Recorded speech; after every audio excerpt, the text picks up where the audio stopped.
Baik, Assalamualaikum warahmatullahi wabarakatuh.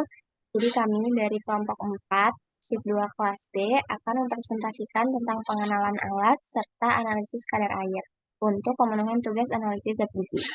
Untuk anggota kelompoknya itu ada Akilah Raisa dengan NPM 031, Dinda Syariatul Mutia 033, dan Zaina Gajani 038. Boleh di next?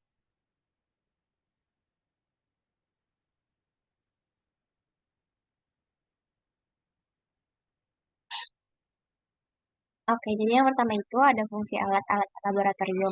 Nah, yang pertama itu ada glass beaker. Glass beaker itu berfungsi untuk sebagai wadah menampung zat, mereaksikan, memanaskan, dan sebagai alat bantu penyaring juga. Nah, lalu ada gelas ukur. Gelas ukur ini ada macam-macam ukurannya dan yang berfungsi untuk mengukur volume larutan yang ada di dalamnya. Lalu ada labu ukur, biasanya digunakan untuk membuat suatu larutan yang diketahui ketelitian volumenya. Lalu ada labu Erlenmeyer, biasanya digunakan untuk mengaduk cairan dengan cara dikocok. Nah, ini biasa digunakan untuk titrasi. Lalu ada botol semprot yang digunakan sebagai alat pencuci dengan cara menyemprotkan air di dalam botolnya ke dinding bejana yang akan dicuci itu. Nah, isi dari botol semprot ini adalah air Aquades. Nah, lalu ada batang pengaduk untuk mengaduk dan memindahkan si larutan dari suatu bejana ke bejana lainnya. Lagi next.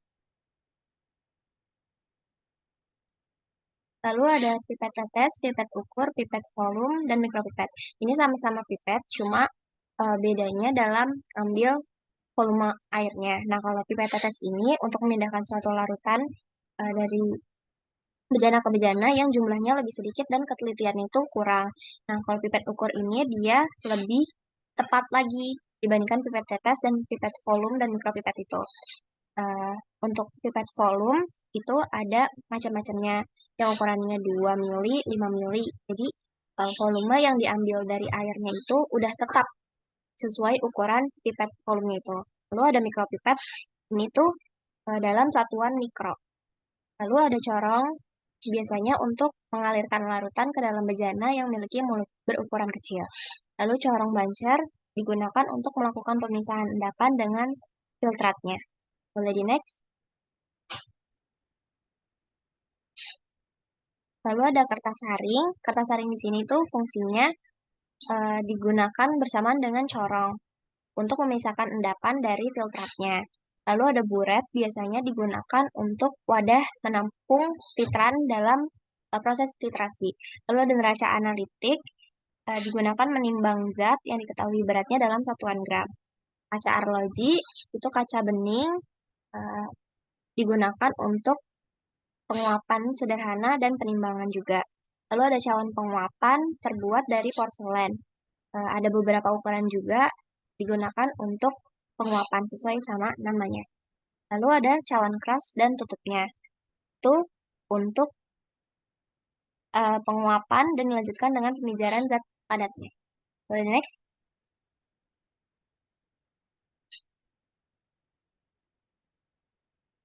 Lalu ada kasa asbes, itu untuk menahan dan menyebarkan panas yang berasal dari api bonsen. Lalu ada kaki tiga untuk menyangga si kasa asbes tadi dalam proses pemanasan. Lalu ada mortar dan alu untuk menghaluskan suatu zat padat. Lalu ada spatula terbuat dari besi dan gelas yang berguna untuk mengambil suatu zat padat. Lalu ada oven udara yang berfungsi sebagai pemanas atau pengaring alat-alat lab dan bahan-bahan kimia. Lalu ada tanur yang digunakan untuk pengabuan dengan penghasilkan panas sampai suhu 3000 derajat Celcius. Selanjutnya akan dijelaskan oleh John.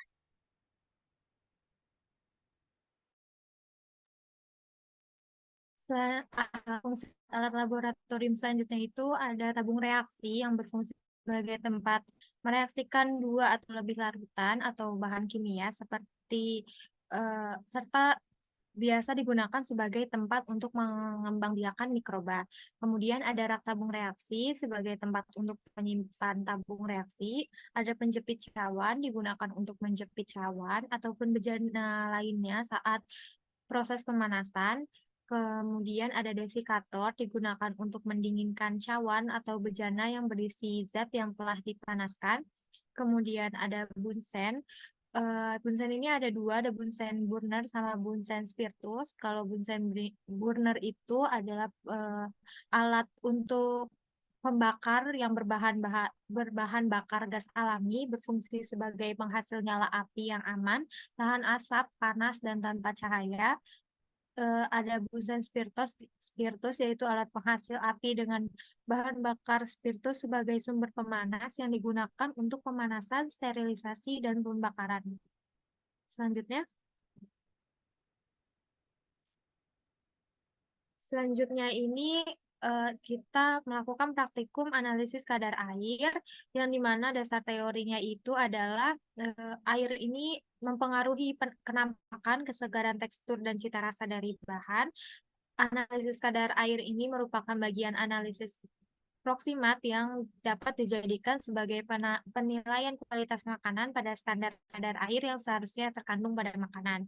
Analisis kadar air dipengaruhi oleh kelembapan relatif cawan, suhu pemanasan, pergerakan udara dalam cawan, kevakuman dalam cawan, ketebalan dan ukuran sampel, konstruksi oven pengering, dan posisi sampel dalam oven. Analisis yang kita gunakan pada praktikum kali ini adalah melalui metode gravimetri yang dilakukan dengan cara mengeluarkan air dalam bahan pangan menggunakan pengeringan oven udara ataupun oven vakum. Analisis kadar air menggunakan oven udara ini didasarkan atas berat yang hilang, oleh karena itu sampel harus memiliki kestabilan panas yang tinggi dan tidak mengandung komponen yang mudah menguap. Selanjutnya,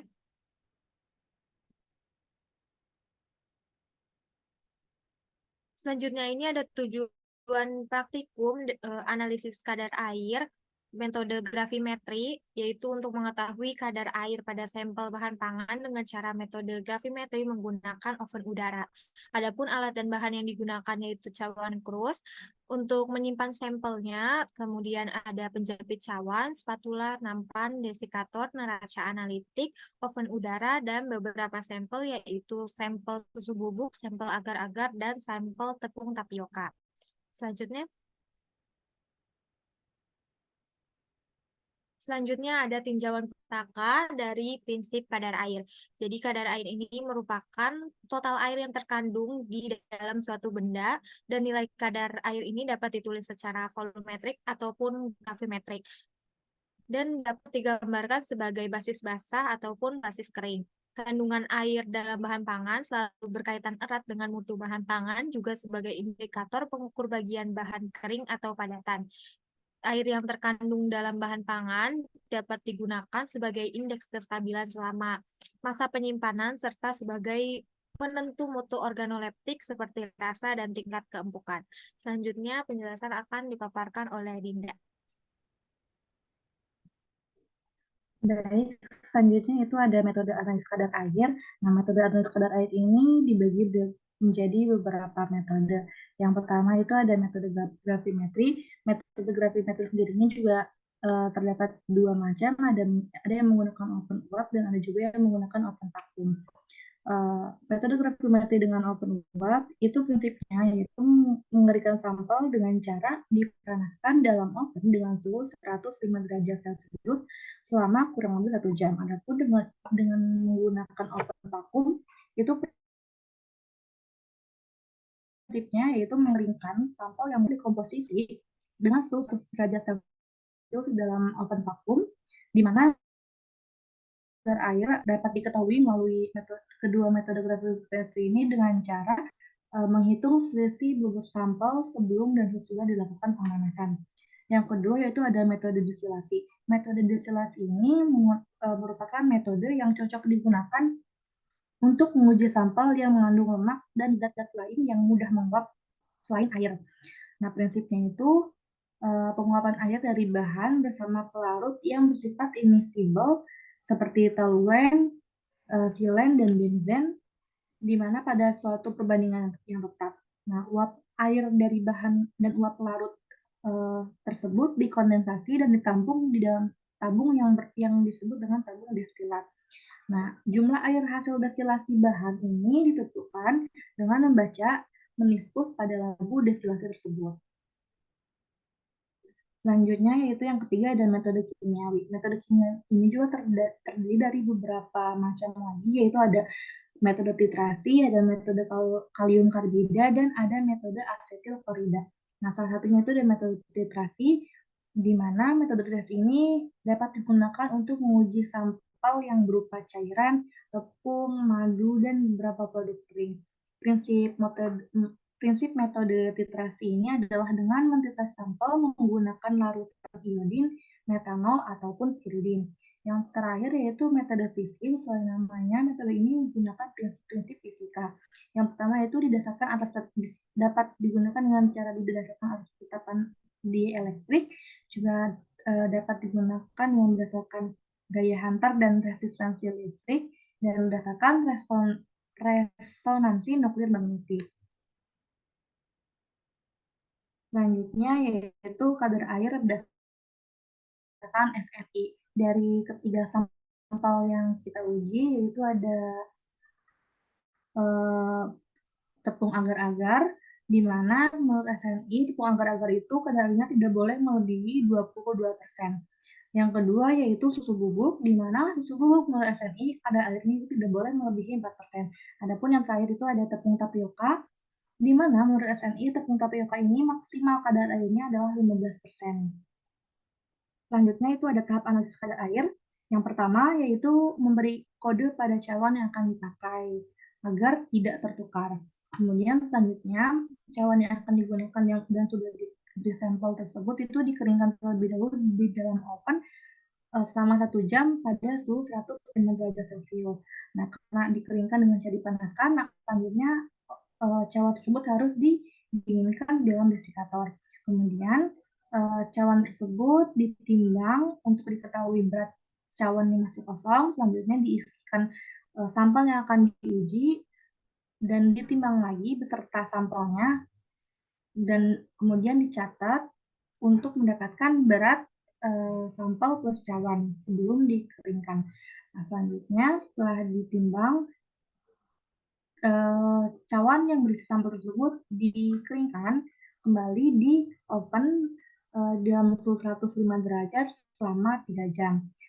Nah, setelah dikeringkan, didinginkan kembali dalam desikator, kemudian ditimbang lagi untuk mendapatkan berat sampel plus cawan setelah dikeringkan.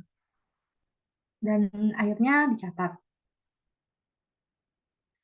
Kemudian untuk perhitungannya itu terbagi menjadi 2, ada kadar air dalam basis basah dan ada kadar air dalam basis kering. Kadar air dalam basis basah ini cara menghitungnya itu dengan W dikurangi W1 dikurangi W2 per W dikali 100, di mana W adalah berat sampel awal, yang kedua W1 itu berat sampel plus cawan yang telah dikeringkan di dalam oven, adapun W2 itu berat cawan kosong. Nah, kemudian untuk yang kadar air dalam basis kering, yaitu W dikurangi W1 dikurangi W2 per W1 dikurangi W2 dikali 100%. Baik, sekian presentasi dari kelompok kami mengenai alat-alat laboratorium dan analisis kadar air. Terima kasih. Wassalamualaikum warahmatullahi wabarakatuh.